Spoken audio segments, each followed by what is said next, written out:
The HandleBards, as their name might suggest, take a particularly eco-friendly approach to Shakespearean performance, consisting as they do of 2 4-strong repertory companies, one all-male and one all-female, who cycle to and from venues, performing breathless abridgments of Shakespeare's original texts.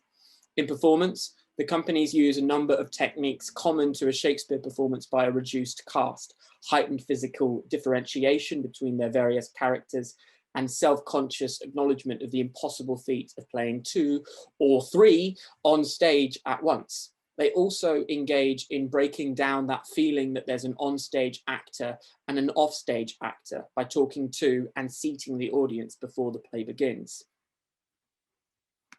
Co-founder Paul Moss suggests that one of the biggest things we do to aid that process of being able to talk to the audience is that there's no backstage, no curtain that opens, no airs and graces. His description, particularly the final 4 words, strongly evokes Peter Brook's argument that the absence of scenery in Elizabethan theatre was one of its greatest freedoms.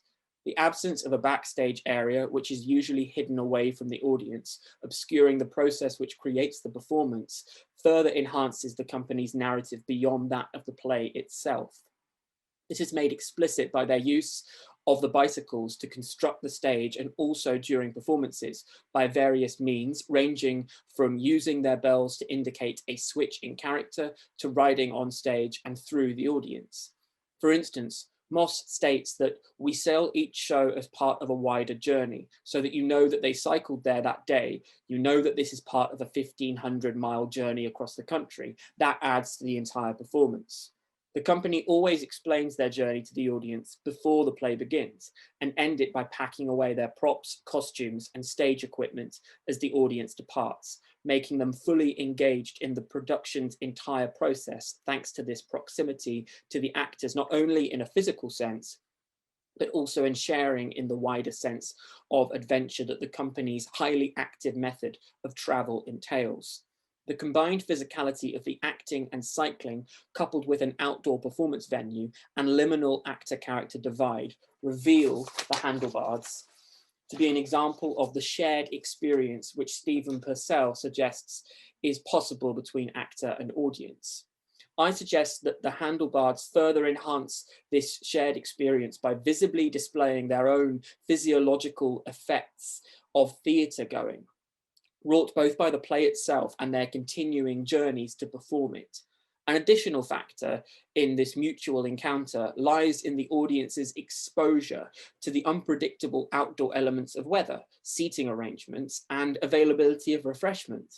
In this final case, the HandleBards provide a further point of disruption towards conventional actor-audience etiquette, displaying the influence of their open-air Shakespeare predecessors, Illyria, who formed in 1991.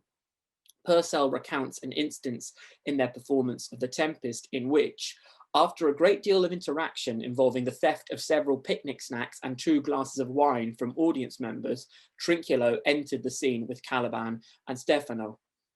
In their 2017 Edinburgh Fringe production of As You Like It, the HandleBards all-female company staged a similar theatrical intervention.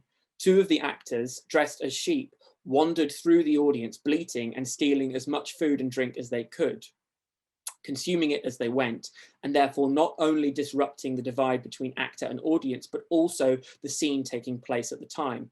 Polly Findlay's 2015 production at the National Theatre depicted this scene in a similar way, albeit on a larger scale.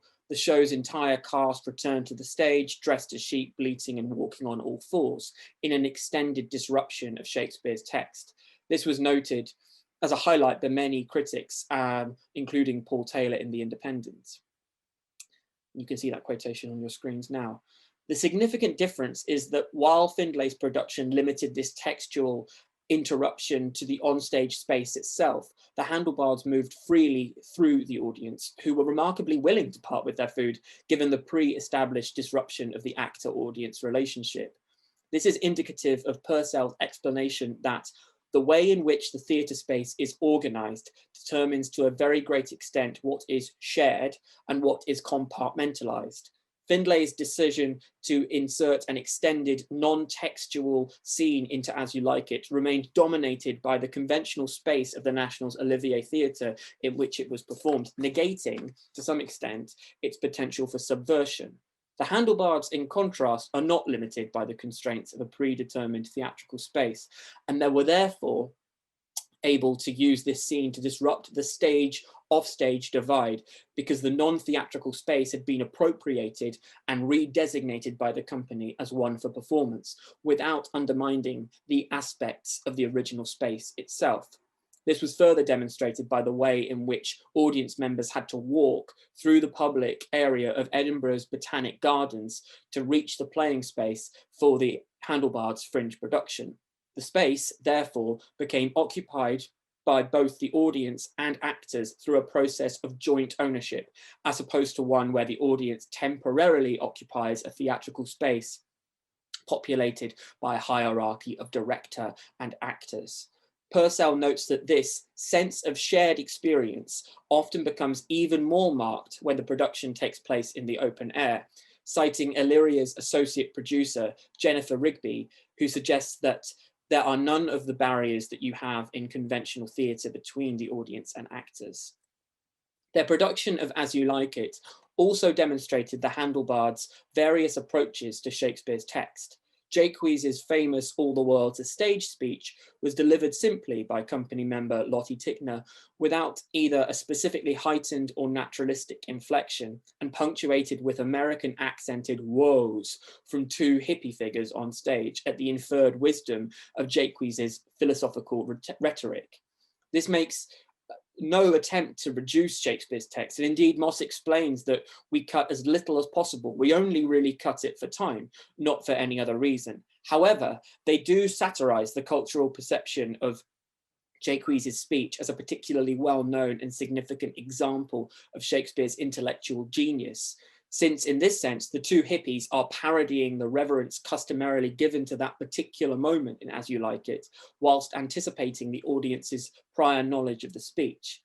This performs a comic function common in parody, where a well-known scene is played out with the performers displaying full awareness of the scene's narrative and textual progression, but feigning the opposite and inviting the audience to share in their conspiracy of ignorance. The HandleBards are thus able simultaneously to undercut the special significance usually reserved for Jaquays's speech in productions of As You Like It, and retain its relatable exploration of the 7 ages of man through the actor's measured delivery. This is a dualistic approach increasingly taken by modern interpretations of the speech. In Mariah Aberg's 2013 production at the Royal Shakespeare Company, Oliver Ryan's Jaquays paused and sighed before beginning the speech in meta-theatrical acknowledgement of its burden of fame. Zawe Ashton's performance of the speech, isolated from the rest of the play for The Guardian's 2016 Shakespeare Solos YouTube series to mark the 400th anniversary of Shakespeare's death, relocated it to a suburban street corner. Ashton alternates between addressing the camera directly and noticing people who correspond with the various stages described throughout the monologue.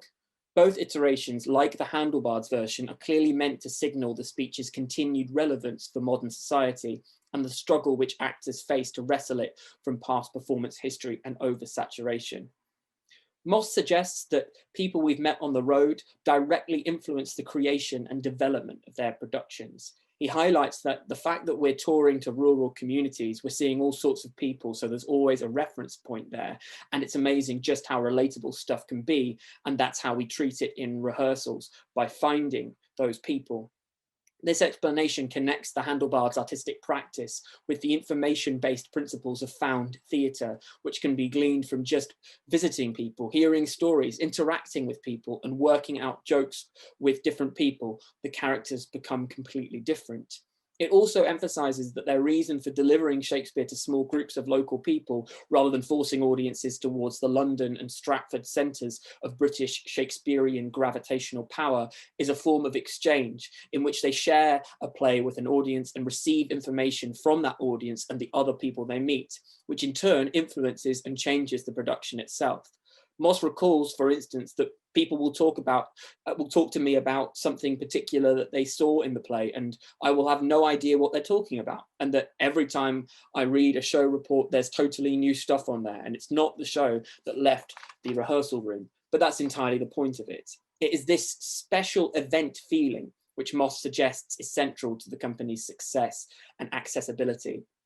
The HandleBards were born out of a post-university desire to have, as Moss describes it, an adventure of sorts, coupled with their collective enthusiasm for alternative methods of touring a play and not just hiring a van and putting on a show. Their chosen mode of transport was a happy medium between hiking and driving, although from a marketing perspective, additional nationwide factors also played a part in that decision. The fact that in 2012, the cyclists won all the golds at the Olympics, and in 2014 the Tour de France was kicking off in Yorkshire. So there was already this real love for bikes, if not already established, but definitely brewing. Moss and his colleagues' recognition of this as a selling point for their fledgling company not only shows the entrepreneurial spirit similar to the way in which companies like Mischief Theatre and the Reduced Shakespeare Company have developed into theatrical brands, but is an important part of understanding their ethos. The combination of sustainable touring methods with outdoor performances aimed at local communities. Thank you very much, and I look forward to your questions.